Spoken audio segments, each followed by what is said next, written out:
Hello guys, welcome back to the channel. In today's video, I'm going to show you how you can add mood effect to your video on InShot. Okay, let's get into it guys. Here I have opened my InShot application, and first of all, I'm going to open a project I have just created on my InShot. This is my project and I'm going to open it.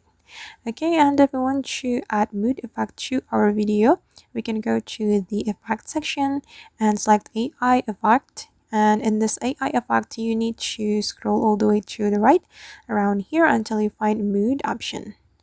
Okay, and here you can choose a couple of options guys. You can choose the mood that you want to apply to your video. You can select daisy, music, rage, confused, gloomy, and it's up to you. And for instance, I'm going to add this gloomy effect.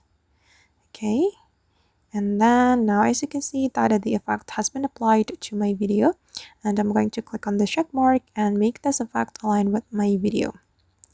Alright, and this is the final result. Okay guys, and that's how we can add mood effect to our video on InShot. I hope this video will be useful for you. Thank you so much for watching and see you in the next video.